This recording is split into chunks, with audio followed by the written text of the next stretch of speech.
welcome to the Skeptic Zone, the podcast from Australia for science and reason.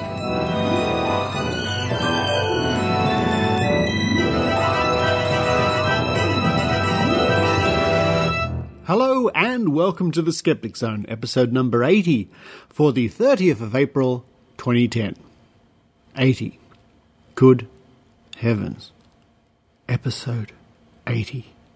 Only 20 more episodes until the huge 100. Hang on to your false teeth for that one.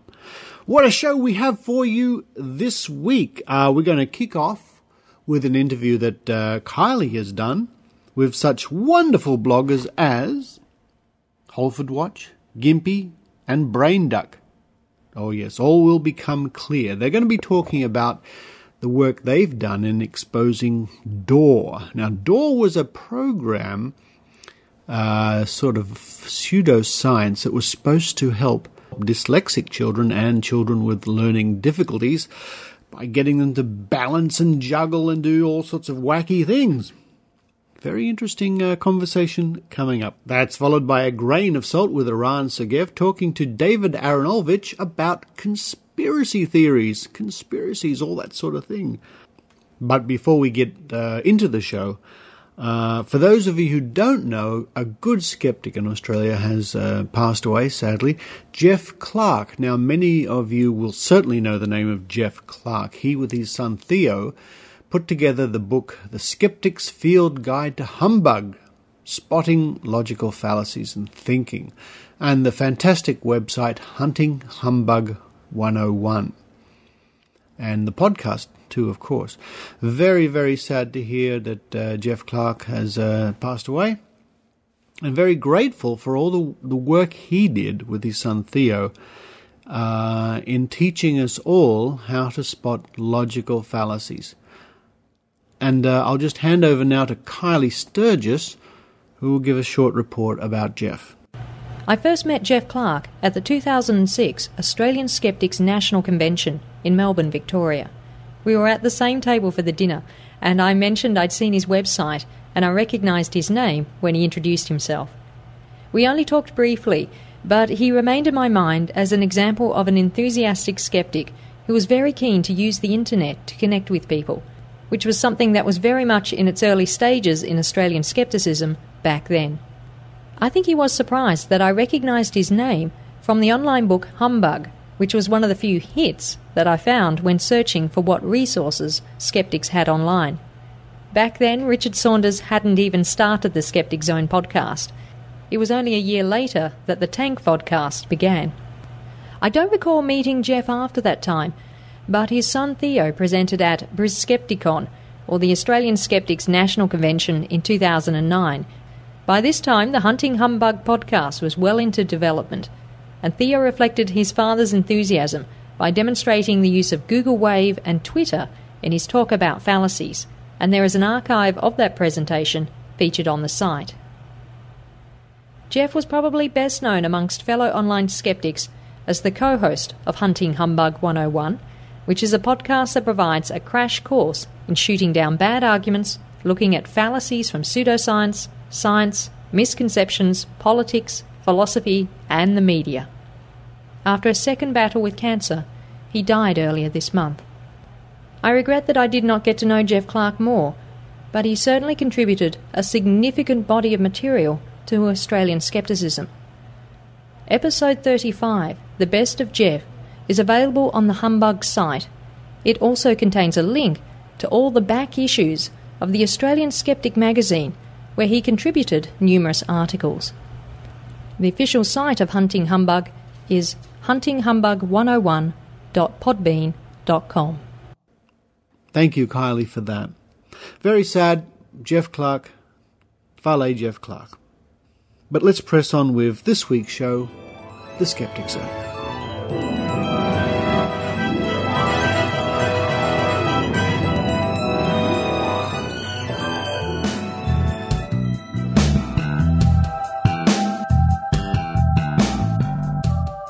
I'm Kylie Sturgis, and I'm talking to Holfordwatch, Gimpy, and Brainduck. In this interview, I'll be talking to these science bloggers about their websites, But most importantly, we're going to be talking about Dore. I first met these people online via Dr. Ben Goldacre's site, and I have continued to work with them via my own site, podblack.com. We were all congratulated by Dr. Goldacre in the Guardian newspaper in 2008 for our joint efforts documenting the administration of the Dore company in Australia in an article called Determined Bloggers Who Blew the Whistle on Dore. Specifically, we all look at claims that are about pseudoscience and learning difficulties, which is where Dore comes into it. The Dore program claims to treat dyslexia and other learning difficulties and has aroused controversy amongst researchers and doctors in Britain and elsewhere. It consists of a series of exercises which are claimed to help develop the functions of the cerebellum. You may have noticed that Holfordwatch, Gimpy and BrainDuck do not use their real names in this interview or on their blog sites. This is not new for many bloggers. We can point to the example of author and blogger Belle de Jour, who only recently outed herself as the scientist Brooke McGarty. Within skeptical circles, there's the blog of the poet Digital Cuttlefish, the recent You're Not Helping site, and even Aurak of science blogs prefers not to have his real identity widely discussed. Earlier in my series of interviews for the Skeptic Zone, I spoke to the YouTube video creator, Potholer54, about his reasons for anonymity. In the case of these three bloggers, the legal ramifications in the UK, particularly the litigious nature of the Dore company, has led them to take the step of not revealing their names. During this interview, due to technical difficulties, the blogger BrainDuck could only join in via text messages, so I apologise for not having her voice included in this interview. Thank you very much for joining me, ladies and gentlemen. What we have here is a very unique interview because none of you are going to use your real names. So I have here Gimpy from Gimpy's blog. I have Holfordwatch from the Holfordwatch blog. And joining us via proxy, using the typing function on Skype, we have BrainDuck. So thank you very much, all of you, for joining me. Thank you. Great. So let's begin from the beginning. Gimpy, how do you describe your blog and why do you blog? Well, my blog at the moment sort of goes through phases. At the moment, I blog more on the regulation of alternative medicine, or rather the arguments proponents of alternative medicine make when they are making the case for their regulation. I've also been having a look at the ethical issues involved with homeopathy, particularly with respect to how they function in the developing world, where there are not so strict safeguards on governing the practice of medicine. I've also been taking a more recent look at charities involved in promoting alternative health, which includes the Princess Foundation for Integrated Health, who are having a few difficulties at the moment. When I first started blogging, I think I was more interested in directly challenging the claims of quacks with science. But I've come to realize over time that there's really very little point in this in challenging them directly, because they just do not listen. It's more interesting to explain or to investigate the ethical issues which arise from somebody who has a strong belief in alternative medicine when they try and present their alternative beliefs as being parallel to mainstream medical practice. We just had BrainDuck join in with her comment about her blog. She says that she started to blog to practice communication skills to use with patients and to help me learn more and share what I was doing as a part of my psychology degree in York. People asking you awkward questions is a great way to learn. So I guess it's not only the patients that you might deal with and the common public, but also people in the media that you're communicating with as well. It's certainly true. It's difficult to judge the impact of an anonymous blog because you can get feedback in the comments. But, I mean, I suppose what we're all trying to do is create a sort of semi-permanent digital record counteracting false claims that people make. I mean, I suppose ultimately that's the root of my motivation for blogging. It's just the frustration you feel when somebody's wrong and you know they're wrong and you just want to tell somebody. So how would you describe your blog, Holfordwatch?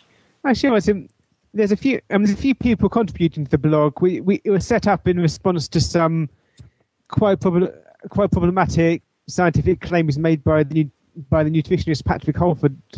And they started to feel to an extent there can be limitations to simply pointing out again and again that the same claim is wrong, and it's still wrong when it's made now, and it's still going to be wrong when it's made again in 2 weeks' time.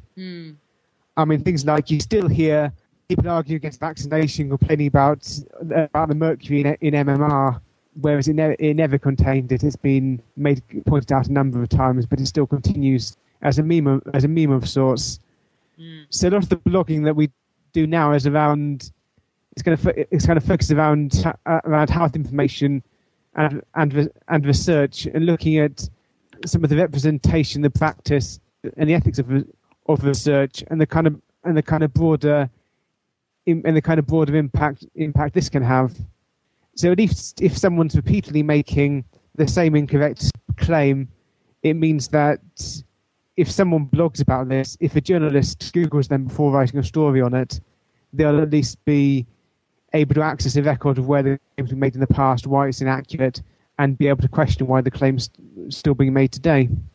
One particular group that I continue to get hits for is Dore, and that was where we first met when we started up a sort of a loose conglomeration called Translucent Science.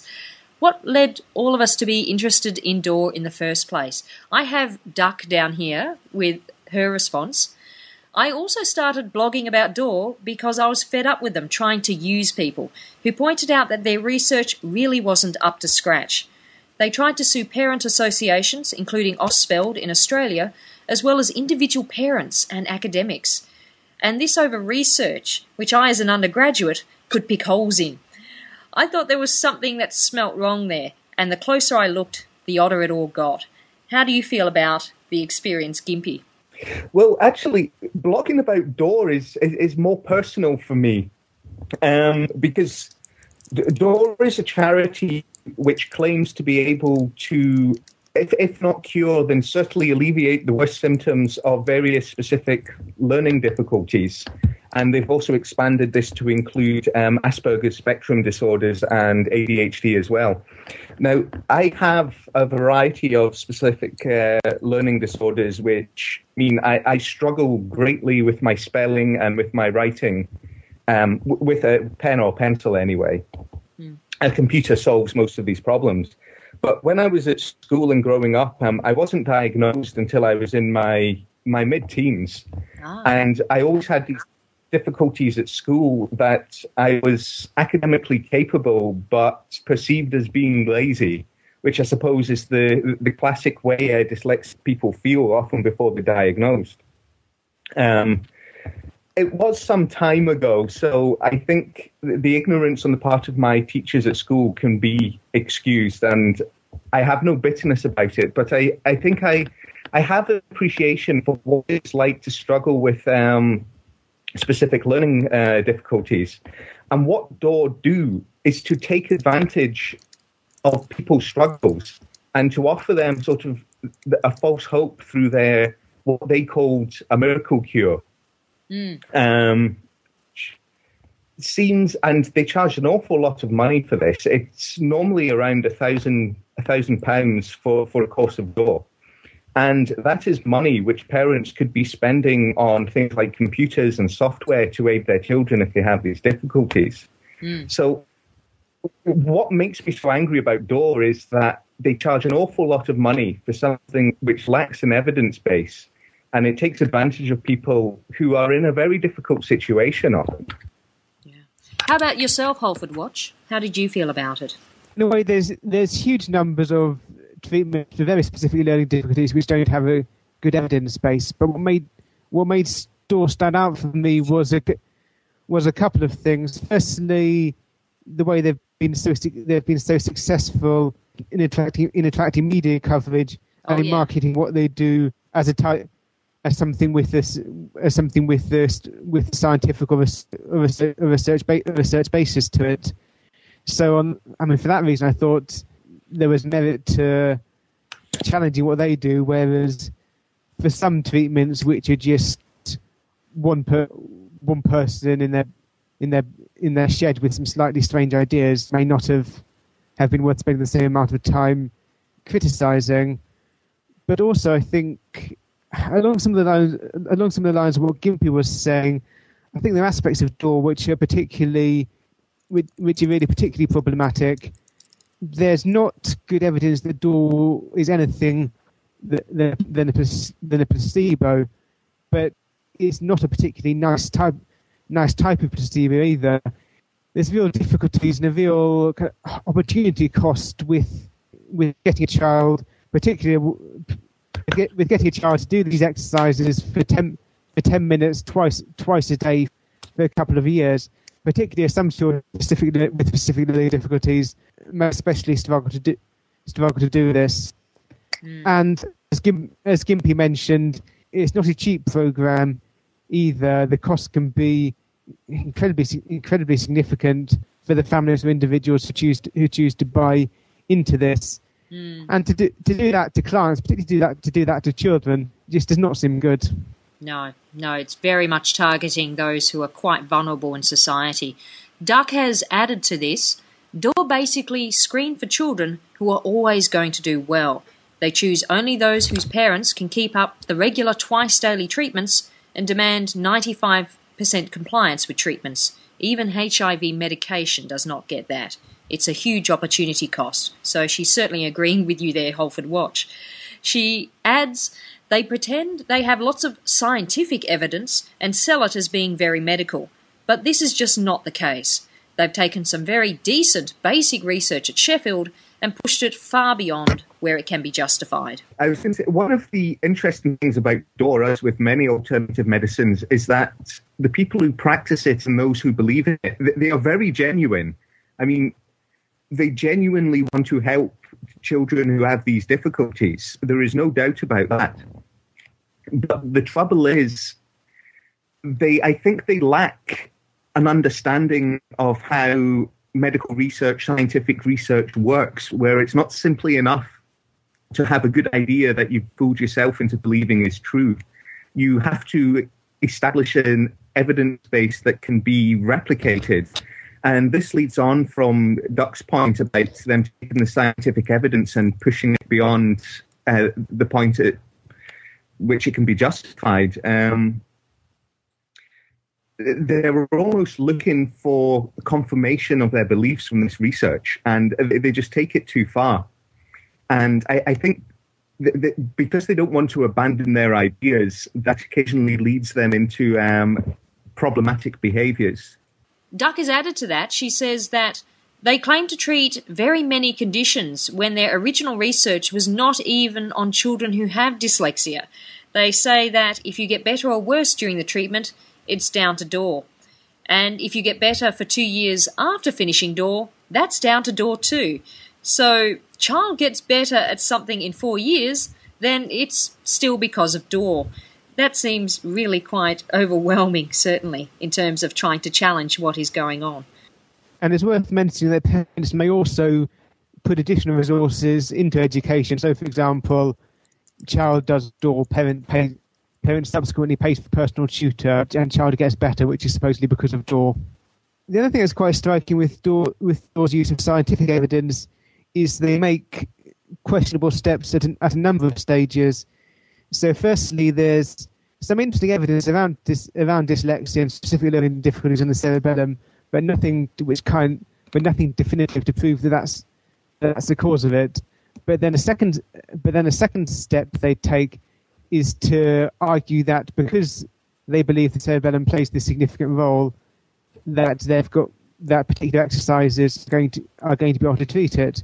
There's not sufficient evidence provided for what they believe is the cause of what they're treating, and there's considerably less evidence provided that the treatment actually does anything useful. Brainduck adds to that, yes, Dore tell them that they must have extra tuition alongside the Dore program or they won't get better at reading and writing. They use proxy endpoints. They tell people that if you can juggle beanbags better, you are cured. And of course, after 2 years of juggling beanbags, it gets you better at juggling beanbags. So this must be very disempowering to the children. Absolutely, and the whole approach is potentially disempowering. This idea of specific learning difficulties is something which has to be cured, and or at least has to be treated. And the idea that if people with specific learning difficulties succeed at doing things, that this is a sign that they've somehow been cured and been able to move beyond the specific learning difficulties, rather than, for example, they've been able to develop good coping strategies in order to progress. Yes, Brainduck is writing a very big yes in response to that. Now, Gimpy has said about how the people who work with Dore, who are within the Dore company, often believe that they're giving genuine help. And this was something that we discovered back when we were bloggers in 2008. We were all compared by Dr. Ben Goldacre in the Guardian newspaper. When compared to the mainstream media coverage of Dore, we win on timeliness, accuracy, relevant ethics, effort, and stupid names. So what exactly happened in regards to the changes in 2008 to the status of Dore in Australia, and what did we do? It's very nice of him, but it's just taken an interest in things which maybe other people don't. I mean, it's just filling. This is the great thing about blogs, is they allow you to fill a vacuum of knowledge with your own interests. And in the case of Dore, I mean, there's a lot of people out there who have specific learning difficulties and may be targeted by Dore. But it's interesting to see how Dore have changed since then, because shortly after we really started blogging intensively on them, they underwent some financial difficulties due to their business model, which I think goes back to them being motivated out of a genuine willingness to help, is that they hadn't really thought through their business plan, or rather they had thought it through, it just proved more difficult to follow than they expected. Because they charge so much money, and because they have, at that point, they had a large infrastructure, including various training centers and technologies. It was very expensive to run, which is partly why they were charging people so much for it. And what happened was that they failed to get enough people to join the program to pay for its running costs. So they went into administration. And at the time, we thought that this would perhaps be the end of Dore, and it would just be another footnote in the long history of quackery. But unfortunately, since then, they've restarted with almost exactly the same business model with a few tweaks. So it sometimes feels like all our blogging efforts were to no avail. But I think there's a change in people's perception, and certainly within the media, within blogs or so, because we've established the criticism of Dore. It's easy to look at that criticism and reapply it to the new Dore, even though they've not really changed that much. I think they are really beginning to find it difficult at the moment. Duck has touched upon how we as bloggers became very supportive. She writes that we ended up telling Dore users much more than the official Dore information for the first month or so when it went into administration in Australia. And as you alluded to, Gimpy predicted Dore going broke 6 months before they actually did. Dore were investing all of this in treatment and none into research, which could have brought in government funding. They promised when they restarted after going bust that Winford Dore would concentrate on funding research more than treatment, but none of this has seemed to have happened. What was your take on it, Holfordwatch? In terms of what blogs waved off, as opposed to in addition to the mainstream media, I think part of it was definitely, as Gimpy was talking about, and as Duck mentioned, the timeliness of what we were doing. So Gimpy was able to predict these problems well before there was any mention of this in the mainstream media. More luck than talent, yeah. I must admit. Or we were able to offer information and support to Dore users when the company went into administration to get onto this almost more quickly than more established bodies looking at the story could do. But I think also a different ethical approach was available to us as well. We didn't have the type of pressures of time or in some senses of resources which journalists might have been facing. So we were able to get some of the research in more depth to access some of the research papers about Dore and to be able to provide some deeper coverage of the topic as well. What Brainduck has added to this is how we ended up doing press releases to the media. We ended up telling users how to reclaim what they had paid and staff how to claim welfare benefits, which was really surreal. We even got the background on what was happening with Dore 6 months before it kicked off. So, as you have both said, very well prepared ahead of time. And it was just chance that Dore happened to hit MSM when it did. I guess there's another thing to bring up is because of the positions we're writing on, we don't feel any pressure to maintain a kind of forced neutrality. So whereas journalists covering this might often feel like they have to, for example, put a story in terms of the great weight of scientific evidence says this, but Dore have a couple of really really nice stories about people who did Dore and learned to read at the same time.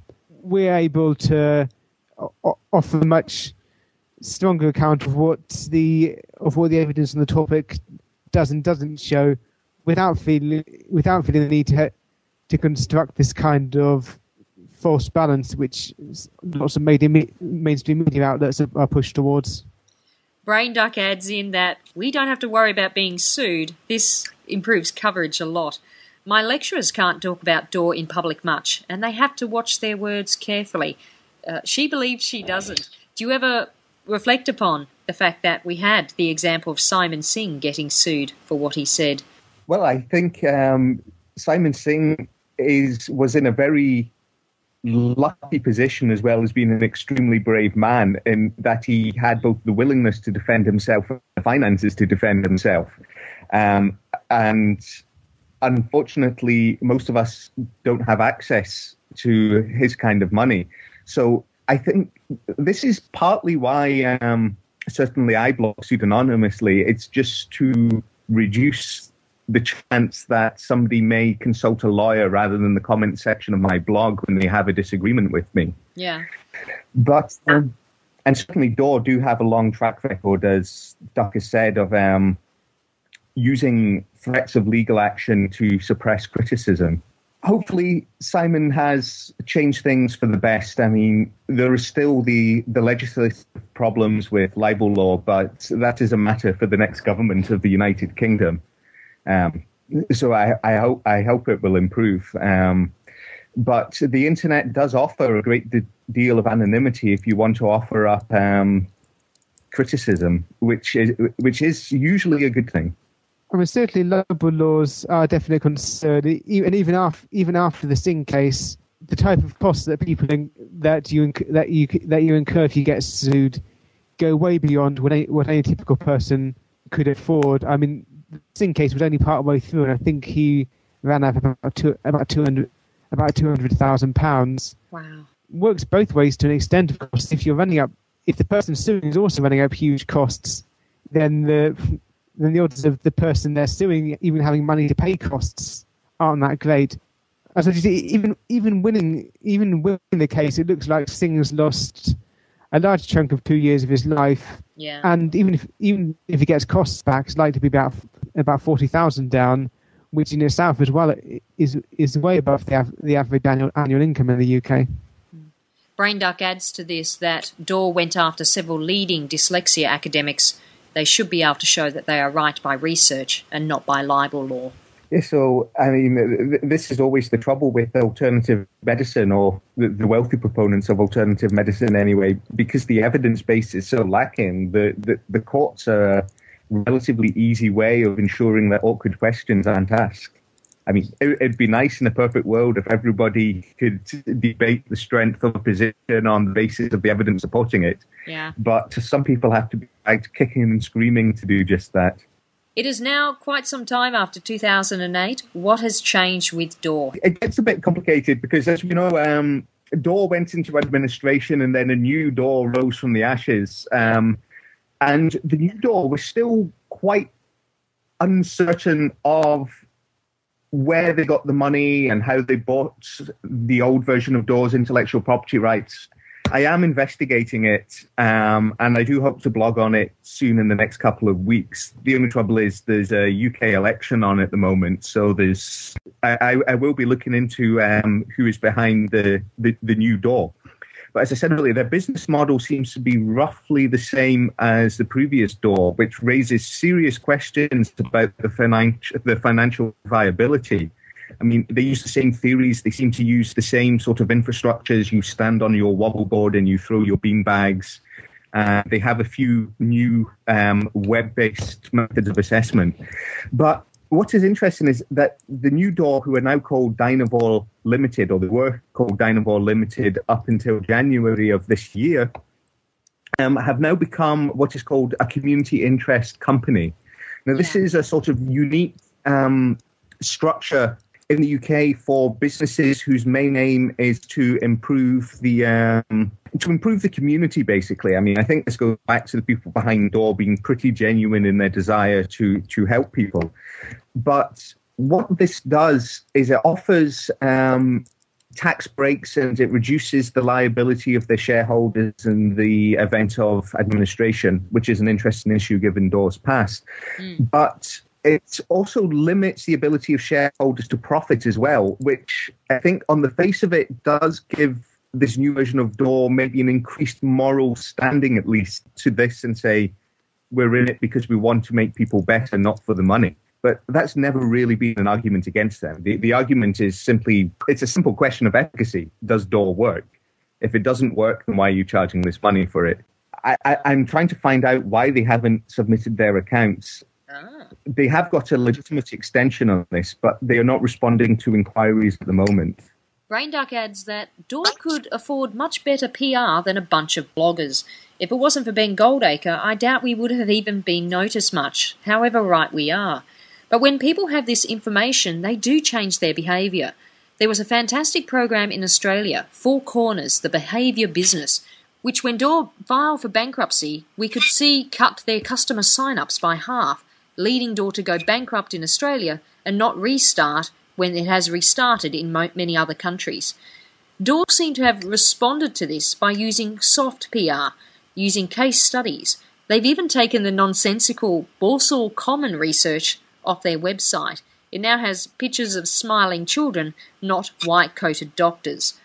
Dore have increasingly also been using rugby players to promote their business, some of whom now own the company, and this isn't usually mentioned on TV interviews. You should talk a bit about the Advertising Standards Authority ruling against Dore. Basically, Dore were advertising with Google sponsored search results, and they had an advert suggesting that promoting the Dore program, asking if people needed help with dyslexia, ADHD, dyspraxia, or Asperger's. I put in a complaint to the UK's Advertising Standards Authority about this, as in most settings in the UK, in order to advertise a product or service as being able to do something, you have to have reasonable evidence that you can do it. So I put in a complaint challenging whether Dore was actually able to be any help with the specific learning difficulties they named, which resulted in the ASA ruling that the Dore advert was misleading and that it breached the ASA's rules on truthfulness and substantiation.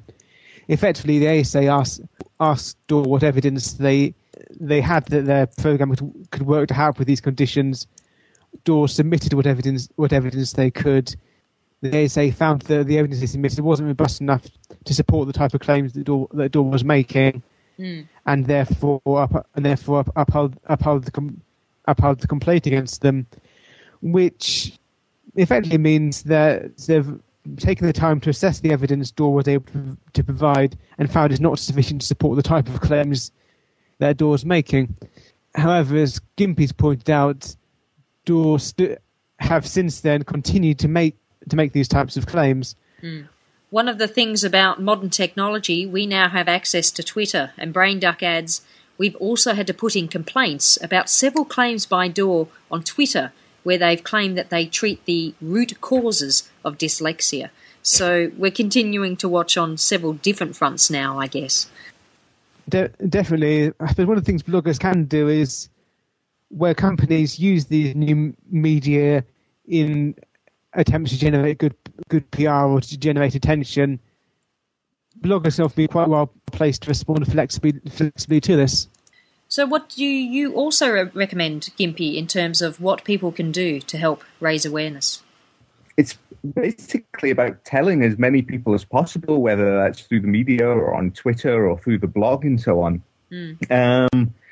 There's a lot of conflicting causes that people have. So an approach that I'm becoming more fond of these days is, as well as the sort of general raising awareness of the problems of the various dubious claimed cures for specific learning difficulties and so on.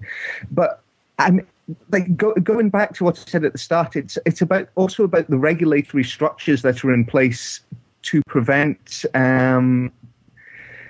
companies like Dore taking advantage of people. Now, Dore, unlike homeopaths and so on, should in theory be following fairly strict laws governing the conduct of businesses, community interest companies, charities, and so on.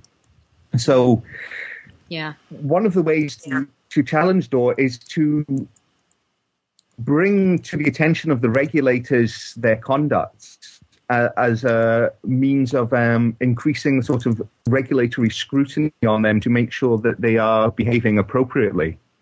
I also like talking to parents, keeping in touch with people who do work in ABA treatments, in treatments which have been shown to help out with things like dyslexia, dyspraxia, autism. And BrainDuck has added here that one particularly worrying thing about Dore being partly owned by various Welsh rugby players is that they're using this to get special access to the Welsh Assembly government using fame rather than evidence. She's turned up to the Welsh Assembly in person to challenge this, but it's difficult when you have to start by explaining the concept of a fair trial. Which I think speaks to some of the broader issues around how people think about evidence. Yeah. It's an interesting question because it's pretty unreasonable to expect the entire political class, the entire media class to understand the issues of having a specific learning difficulty, as well as to know how to determine your science from your pseudoscience and so on. I think ultimately what people who are interested in trying to increase the amount of skepticism in society have to do is explain to people why their own personal judgment is often not a good guarantee of how true a claim is. It's about teaching people the value of evidence, the value of expertise, and knowing that simply holding an opinion yourself is not justification for a policy or so on that you're interested in, but you have to consider the wider evidence base. BrainDuck has added to this. I would probably also add the fact that we network together as bloggers, and the opportunities that Dr. Ben Goldacre gave us was extremely useful. When you're explaining why something does not work, use this as a toolkit. Communicate how to evaluate claims, not just, oh, this is nonsense. It's not unreasonable to expect people to not understand what a control group is, but they can be taught. Since she considers herself a psychology geek, it's also about understanding what cognitive biases are, your own, how to overcome them, and other people's, to explain them and to hijack them towards a better understanding of how to use evidence. The only other thing, one aspect of this is the kind of social context in which specific learning difficulties, as well as challenging dubious treatments for these conditions, it's also important to emphasise that it's not the end of the world, that people do do develop coping strategies, and that time, energy, and resources might be better spent on developing social structures where people with some difficulties are more able to contribute fully, rather than desperately hunting for some kind of miracle cure. Very well put, yes. And that's one of the things that Winfried Dore even put on his book, that he had the miracle cure through what he was doing, and it just hasn't been shown to be true. Brainduck adds, absolutely, Dore sells hope, but people with SPLDs don't need to buy it. Actually, it's always slightly difficult, I find, to argue that coping with a specific level of difficulty, it's about coping, it's never about curing it. And I think certainly it's something I struggled with a bit as a teenager. I was also a pretty obnoxious teenager, so it was probably partly to do with that. But I think the realization that sometimes you just have to work a little bit harder than everyone else to achieve the same sort of standard. But I mean, that's life anyway, isn't it? I mean, you cope with the hand you're given, and you rely on support from your family, from friends, from wider society, and you get it, which is the great thing about it. I mean, and things like Dore are just a distraction. They're a distraction from the important things, which is basically getting on with it as best you can, and appreciating the help that people offer. Yeah. Brainduck also adds, yes, but developmental differences are not developmental stasis. People find a niche and learn to do things better. No one thought when I was first diagnosed with dyspraxia that I would be ending up running marathons. So that is wonderful to know. Thank you so much, all of you, Gimpy, Holfordwatch, and Brainduck, for joining us on the Skeptic Zone. To learn more about Dore and the other skeptical investigations that these bloggers write about, head to Gimpy's blog at gimpyblog.wordpress.com, Brainduck's blog at brainduck.wordpress.com, and the Holfordwatch blog at holfordwatch.info.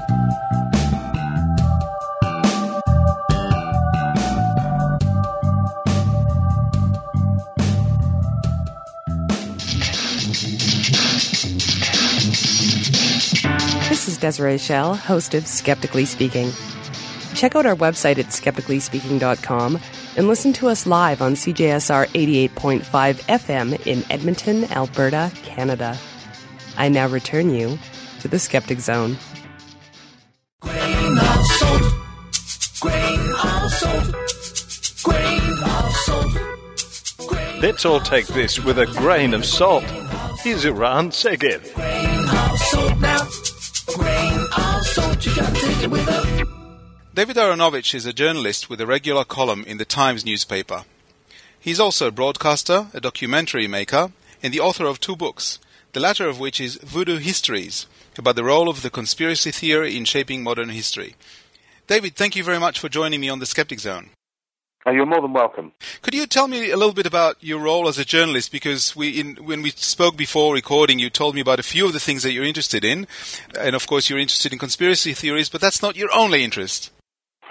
No, it's not. I mean, I've been a journalist in television, radio, and print for more years, really, now than I like to enumerate. You always think of yourself as young, but there comes a certain point at which you have to admit that you've been doing something for a long time. And I've been working in journalism for a quarter of a century now.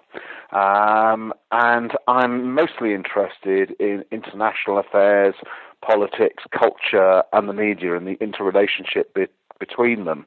So that's the area that I write about for the Times as a columnist, and I've also worked on other newspapers too.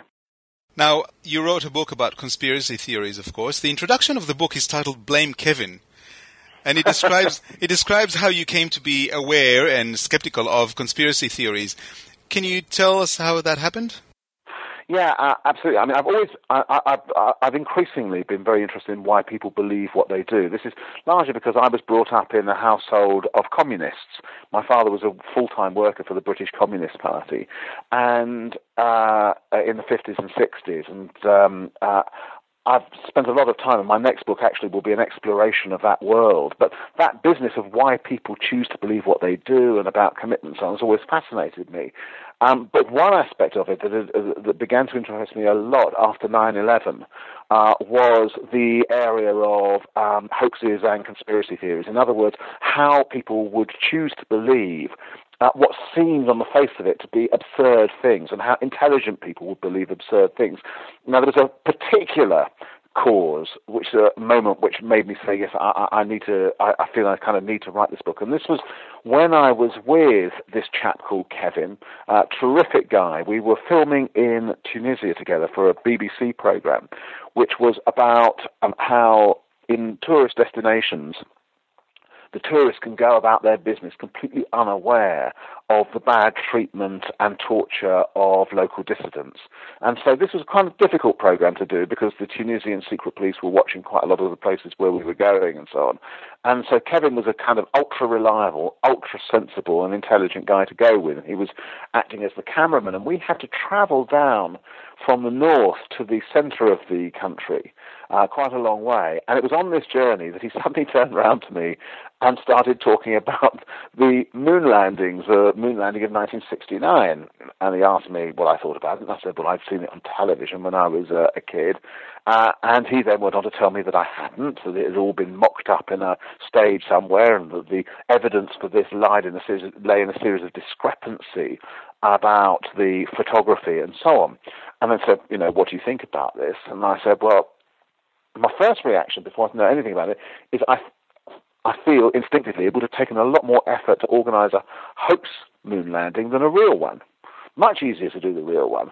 So in a way, what you're choosing to believe, I said to him, is something much more ridiculous than that there would be a real moon landing, something much more complicated. And it's interesting to me that you want to believe it. And I thought about this afterwards, and I thought, there's something really here to be explained. I wondered how you could choose to believe something that was inherently more ridiculous than the thing that you were questioning, that was inherently much more unlikely. And so that kind of started me off looking at conspiracy theories. It was also about the time that the first conspiracy theories about 9/11 were beginning to appear. This was in 2002. So I just simply started looking at all the conspiracy theories that went around, including at least a couple which I had, in a kind of quiet way, believed in myself, like the conspiracy to kill JFK, or the idea that Hitler had set fire to the Reichstag. I looked at dozens, and actually boiling them down to get to see a range of conspiracy theories of different types, to see both what they had in common and what was different about them, was really a huge task, which is why it took me nearly 6 years to write the book.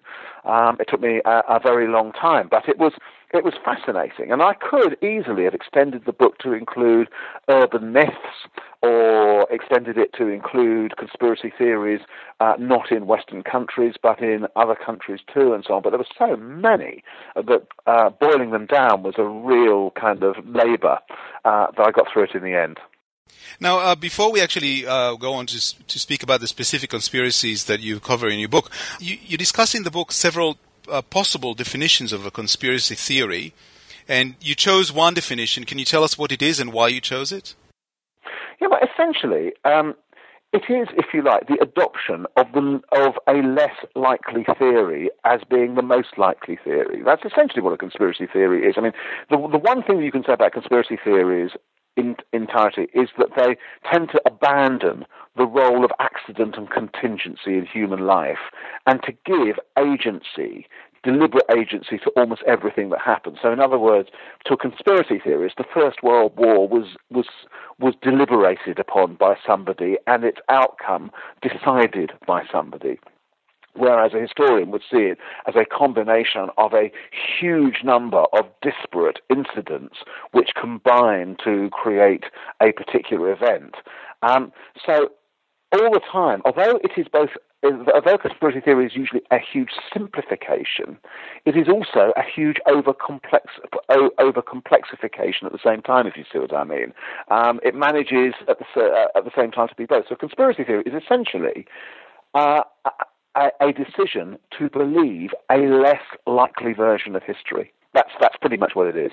And you've chosen specific conspiracies that obviously, first of all, meet that definition, but also cover a range of different, as you mentioned earlier, types of conspiracy theories. Could you mention a few of the conspiracy theories you've covered and tell us why you've chosen to include those? Well, I wanted, for instance, the first conspiracy theory which I look at is the Protocols of the Elders of Zion, or the idea of a Jewish world conspiracy. But it actually could stand in for the notion that a small group of people on a global level try to cause something to happen, which is a sort of constant theme in a certain type of conspiracy theory. The second one that I look at is a state-sponsored conspiracy theory, i.e. the one in Stalinist Russia, that there was a gigantic Trotskyite conspiracy to undermine Russia, and that all the accidents and industrial problems that Stalinist industrialization had led to was somehow the product of deliberate sabotage by these people. I look at what you might call pseudo-history in terms of what led up to the Dan Brown. I mean, not that it's in the same league, but it's very interesting psychologically. The Holy Blood, Holy Grail, the idea that the Catholic Church conspired to suppress the secret bloodline of Jesus, because in that one I'm looking to see what it is about it that people like so much. Well, I'd love you to actually tell us what the name of that chapter is. I think it's Holy Blood, Holy Grail, Holy Shit. This is the name of that particular chapter. Yes. Just straightforwardly from memory. I mean, incidentally, it's one of those kind of things about book writing. I put that chapter heading down, always expecting that the publishers would demand that I take it out. I suppose in a way rather hoping that they would, and when they didn't, I left it in. I like it that way. And then there are the conspiracy theories which involve specific iconic individuals, JFK, Marilyn, Princess Diana, where I think something else is happening there, which are trying to explain to ourselves the sudden taking away of an iconic and important figure. And then right the way down to 9/11 and some other theories on the way. I mean, there's a whole slew of conspiracy theories which are essentially similar from the 1980s, which show that in the old kind of using the Dawkins word, conspiracy theories are also mimetic. In other words, there's a fashion for certain types of conspiracy theories at certain points in history which then suddenly disappear. Well, if you were to believe in most conspiracy theories, you wouldn't expect there to be only fashionable conspiracy theories to be true. So it tells us something that the construction of conspiracy theories is not totally unlike the construction of, let's say, religious movements and so on. It has a similar kind of faith-based element to it, I think, historically. So that's the kind of range that I tried to get in, and coming right up to date in the American edition and in the paperback, which is about to be released here in Britain.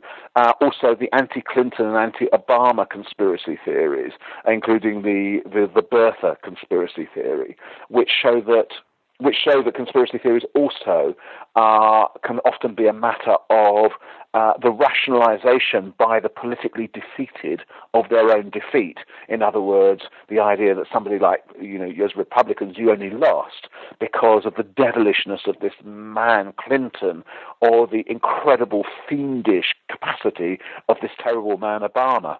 Since you talk about current politics, I wanted to ask you about the last conspiracy in the edition of the book which I read, which is the British version with no Zs or hardly any. That's about Dr. David Kelly, who committed suicide following some revelations regarding the war in Iraq. And I was just wondering whether you felt you've taken maybe a bit of a risk by including something that is as recent as that? I mean, I imagine that when you say taken a risk, do you mean I took a risk because I might turn out to be wrong? It seems that it could be something that is still high on the political agenda in Britain, and perhaps not be seen as a conspiracy theories in the minds of most people, the way, for example, the JFK conspiracy might look to the ordinary person in the street. Oh, sure. I mean, in that case, it just makes it, in my mind, that would just make it all the fresher. It makes it all the more salient. And because people are actually dealing with one which is, if you like, on the go now, they can see how it's constructed. But also, my motivation there partially was because the book alleging a murder and a conspiracy was such an almost perfect example of a technique of constructing a conspiracy theory that I just couldn't let it go. I mean, it was absolutely the model, as I said in the chapter, of normalizing the abnormal and abnormalizing the normal. In fact, kind of reversing everything in order to come up with the conclusion that the author wanted to come up with. And I wanted to anatomize and show exactly how he'd done it, how he overlooked anything that didn't help his case, or negated it, or cast doubt upon the motives of those who had the evidence which negated it, how he blew up effectively and exaggerated anything that could conceivably support his case, until eventually he'd kind of stood this mountain on a pinhead of actual conjecture and no evidence whatsoever, not the slightest bit of evidence whatsoever, to the extent that it would nevertheless have people who were reviewing his book saying he put forward a convincing case, at which point a true skeptic has to say, if this is a convincing case, what on earth is your idea of an unconvincing case? You know, in other words, how easily convinced some people are. Well, there are reasons why you're easily convinced of something, more easily convinced of some things than others, and that is largely because you want to be. And that's quite an important, it's an obvious, but nevertheless an important lesson. Basically, you use that as an example of what a conspiracy theory is to people who are aware of the details and could follow it in the press, and then they could see through your analysis how this really pans out as a conspiracy theory. Yes, this particular one, the Kelly one, comes up every 4 or 5 months because a group of doctors, there are 6 of them or so, every now and again demand a new inquest or demand a new inquiry. And the story is reported by certain papers as if it had just happened. So something like the Daily Mail, for instance, has now reported this 4 or 5 times. And every time it does this, as if this is some kind of significantly new story, whereas in fact it's exactly the same old people saying exactly the same old thing, adding absolutely nothing to what they've said before. And this is because it kind of fits the agenda of that particular newspaper, and not so much, I think, in their case because they actually believe it. But also, it speaks to a kind of belief that sometimes happens, that governments are so wicked in the West, democratic governments, that they are capable of anything secretly. Including deleting all the email of those doctors. Well, yeah, including, that's a kind of classic. Every time a conspiracy theorist has a problem with his or her computer, almost always his computer, then in that case that's the authorities doing something to them. Now, it is true, as we know from China and Iran, that there are organized state hackers who do sometimes do these things and so on. But on the whole, I think we can honestly say that most conspiracy theorists in America and Britain are fairly safe from their governments. I mean, one of the things I put into an article I wrote for the Wall Street Journal was that it seemed to be a fact that despite the fact that conspiracy theorists were the people who had discovered the supposed truth and were proving it about these people in power who were capable of any act, no matter how despicable, none of them had actually been killed themselves. The Wall Street Journal were rather worried that I was inciting people to kill conspiracy theorists and made me tone down that first sentence. It sounds to me like you don't really expect to convince any conspiracy theorist. Well, actually, I've had several communications, emails and letters from people saying they have changed their minds as a result of reading the book. I have to say I was a bit surprised because on the whole, if you believe in conspiracy theories and you're presented with a book that says at the outset that this is partly a debunking exercise, most conspiracy theorists are not going to want to read it. But some people do. Some people who believe in conspiracy theories are genuinely open-minded kind of questing thinkers who've just not really managed at that moment to kind of calculate reality and the odds on reality. They have a skeptical cast of mind, but they've not really applied their skepticism with any kind of rigor. And every now and again, I'd have, and it's been immensely encouraging, got something like that read the book and say, I've changed my mind as a result of it. Now, I don't expect that to be a huge number, but as a kind of as a skeptic yourself and all a skeptic, the pleasure of that one person who says that to you is all the rest. Absolutely. The thing is, with regards to that, is that very often you expect conspiracy theorists to take the general line of conspiracies, which is evidence against the conspiracy is evidence of the conspiracy. So a book like yours could actually make some people stronger in their beliefs, because there's this important journalist writing a book with all this evidence and dedicating 300 pages to it. It must be true. One of the things I love about modern conspiracy theories is that increasingly they kind of have to take on the appearance of scholarship. And that means that if your person who writes it is a professor, as in the case of David Ray Griffin, who's this theologian who's now written 8 books about 9/11, and if it's packed full of footnotes, then that per se constitutes scholarship, because it has scholarly appearance. Now, what is actually in the book and what the footnotes refer to might be absolute rubbish, but as long as it looks like something like it, then you can think that it is. And I think it's absolutely right. I mean, the point that you're making, when I first saw the documentaries on the BBC that the Holy Blood, Holy Grail book were based on, and that led up to the famous Da Vinci Code introduction from Dan Brown. You remember at the beginning of the Da Vinci Code where he says a number of the things in this book are actually true, and then goes on to enumerate a number of things which are complete rubbish. Yes. He's got them largely from the Holy Blood, Holy Grail, and the Holy Blood, Holy Grail was written by people who created these documentaries for BBC television in its history and archaeology series called Chronicle. Now, I think we were entitled to believe, and I did as a teenager, that because it was on the BBC and because it was one of the BBC's leading programs, it was true. I thought that the man presenting it must be a historian. I did not realize that he was actually a TV scriptwriter for a science fiction series. But he was on television. It's like, it's in the papers, so it must be true. I guess it's the same with television. I think that's right. And we get these appetites sometimes for a lot of conspiracy theories. I mean, I'll give you an example. I think I'm right in saying that when it comes to the bombing of the USS Liberty, the air attack on the USS Liberty in 1967 by the Israelis, the only documentaries that have been shown are documentaries claiming it was a conspiracy.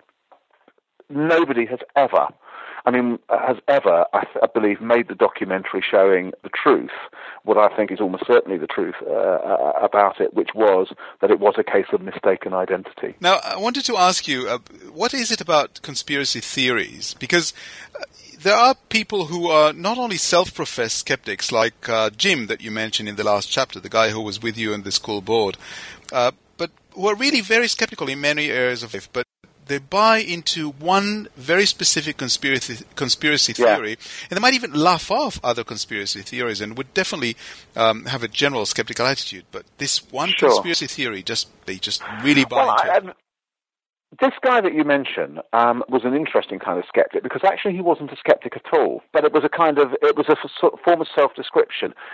He didn't believe anything that the authorities told him. Now, that is not a skeptical position. A skeptical position does not start off from the position of, I'm always being lied to. A skeptic, because you might not be being lied to. It's perfectly reasonable to expect in quite a lot of situations that you might be told the truth. Secondly, he was incredibly credulous when it came to theories which contradicted what he regarded as being the official view. I'll give you an example with this particular man, which I give in the book. He firmly believed that people who did mental illusions were actually mind readers. He told me this case about this mind reader, and he was absolutely convinced I should go and see him because he was a real mind. And I said to him, look, there's two things here. Firstly, when you see a magician sawn in half, you don't think she's really been sawn in half, do you? You know there's a trick, and the fact is it's a brilliant trick. You don't know how it's done, but you know it's a trick.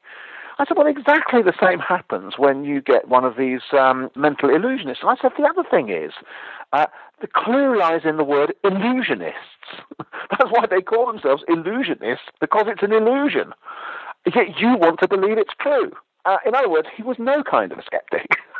He was actually even less skeptical than the people inviting him. But in his mind, his total lack of skepticism all emerged from his kind of self-heroizing notion of himself as a skeptic. That's why I actually said not only people like him who self-profess skeptics, but people who are really actually skeptical in their attitude.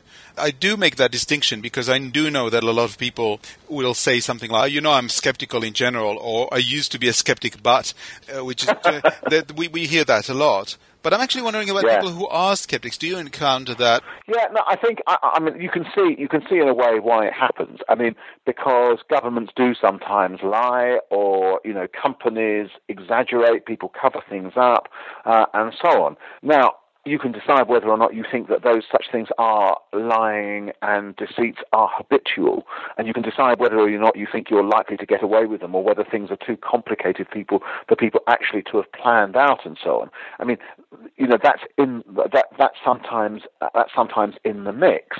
You can be skeptical about the claims that people make for themselves and so on, but being skeptical means saying, I want to either examine this myself, or this is as near as I can get, given the time I have available and given what I think I know about expertise and so on, and what my experience tells me, to what to what's going on. I mean, we face a whole series of classic situations like this in a technologically very complex and scientifically very complicated world. What are we going to take on trust, and what are we not going to take on trust, and why will we do it? When we try to assess, let's say, whether or not a vaccine has some of the effects that are claimed for it by some people, we're not going to be able to step into the laboratory, put on the white coats, don the mantle of the expertise, and say, right, we've tested it for ourselves and we can tell you what the truth is. We're going to have to do a much foreshortened version of that, which involves us kind of assessing, within the time that we have to do it, the various arguments and the various expertises of the people involved in order to take a position on it.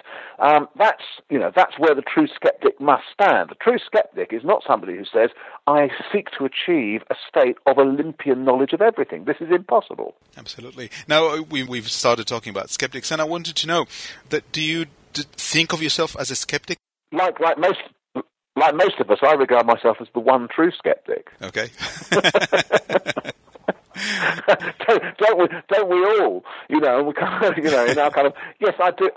I think I'm increasingly a skeptic as I become more, if you like.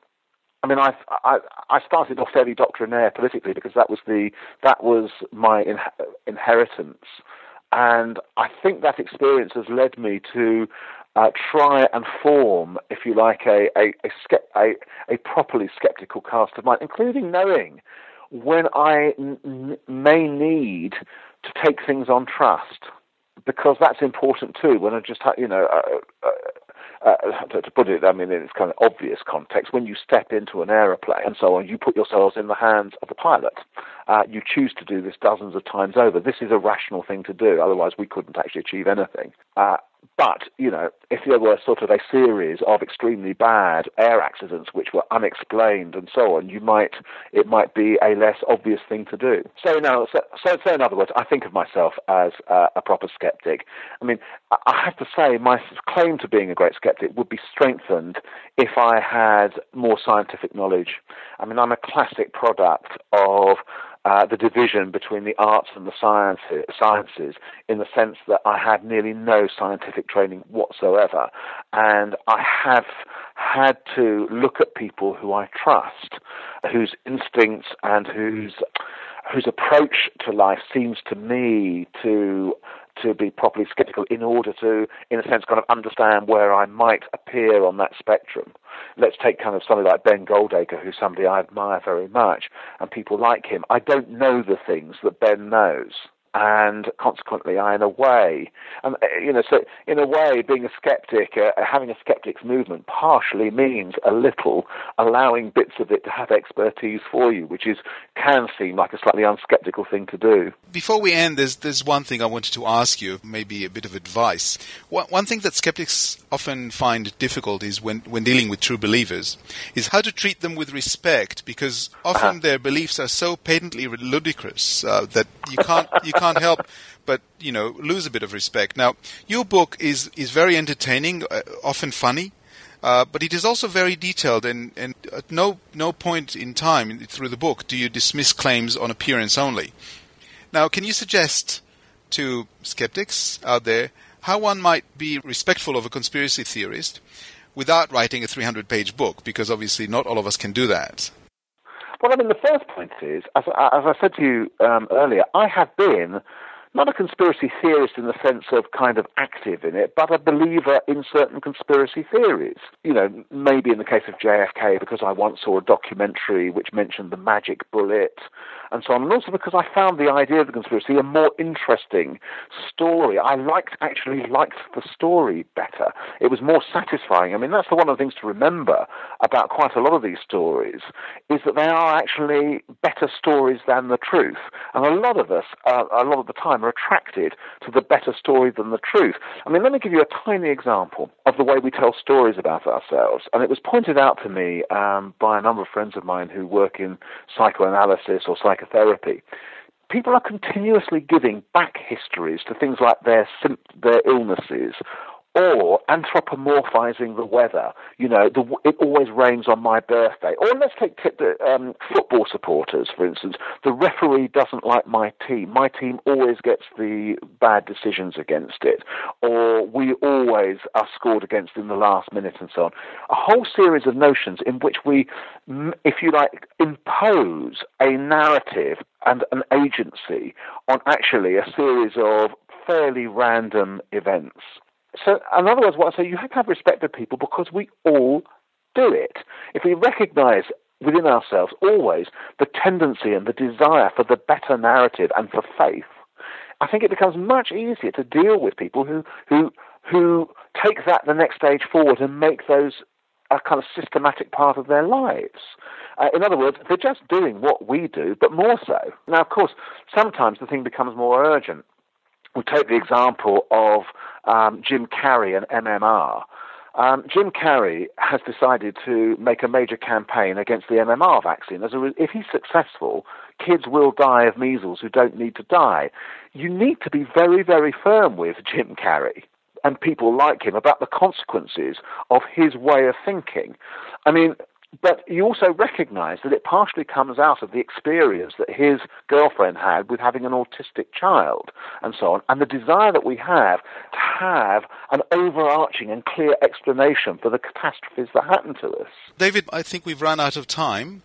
I would like to thank you very much, first of all, for a very enjoyable and informative book, and for joining me on the Skeptic Zone podcast. Thank you very much, David. Thank you very much. Grain of salt, you gotta take it with a...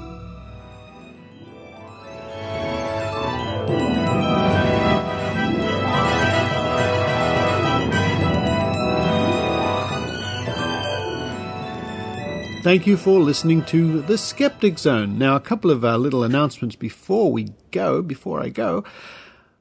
People have been writing in about Stefan. Where's Stefan? Where's Stefan? They say Stefan has not been very well lately. He's much better now, and I think he should be on deck for next week's episode. Get well quick, Stefan. I'd also like to thank very much Seth Wilson, who wrote to me saying what he's doing, what he's up to whilst listening to the Skeptic Zone. And he has a most amazing site. I checked it out. It's really interesting.